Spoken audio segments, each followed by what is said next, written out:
G'day guys, Bergie here for Rapala Fishing News. Now, how many of you have got a bait caster in the cupboard, but you never use it because you're constantly getting overruns when you cast?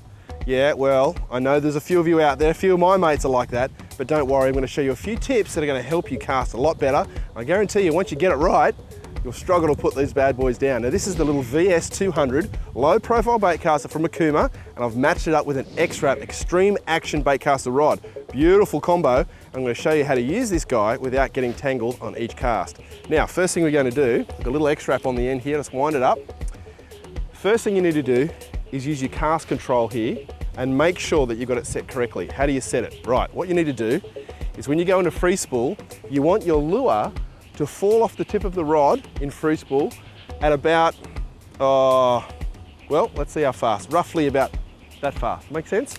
So it just comes off the tip of the rod just like that. I'll just do that one more time for you. So I'll wind it up, free spool, and it just comes off the tip of the rod. If it's too loose, like this, and it just falls straight off, if you're really, really good at casting, you've been doing it for a long time, that's not gonna matter. But if you're just learning and you wanna make sure that you're reducing your overruns, it just needs to trickle off the rod tip just like that, and that will make a massive difference to your casting. The other thing you need to learn, your thumb is your best friend in this situation. When you go free spool, before you cast, turn your rod and reel on its side, just like that. Basically what that does, because of the centrifugal force in the spool sitting on its side, will actually help you slow the spool down once it's spinning. Because what actually happens is that your lure or sinker or whatever have you is passing through the air. Once it hits the water, it stops, but the spool keeps going, and that's where you get your overrun. So turning your spool on the side will definitely help you. Now, this is what we're going to do. We're going to cast it. You basically just lift the rod tip at about a 45-degree angle behind your head. Make sure there's no one standing there, and it's all in the wrist. You just basically flick it out straight. That's all you got to do. Just a nice straight flick and point to the direction that you want to cast your lure.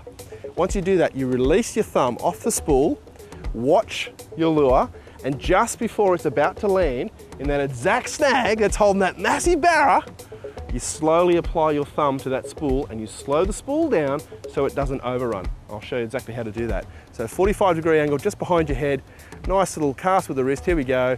Just like that, slow the spool down with your thumb, and there you have it, no overrun. Then you can work it and do everything you need to do to catch a fish. I'll show you one more time. So we've got our cast control set correctly, we've got our thumb on the spool, and we're going to flick it back to 45-degree and a quick flick of the wrist. Out you go, slow it down with your thumb just as that lure is about to hit the water. No overrun, and you'll catch a lot more fish. I'm telling you, give it a go. Get in the backyard, practice in the backyard with an X-Rap with no hooks. You don't want to hook the dog or the kids. And I'm guaranteeing you, once you get started on one of these guys, you'll never want to put it down. So until next time, I'm Mark Berg. See you back on Rapala Fishing News.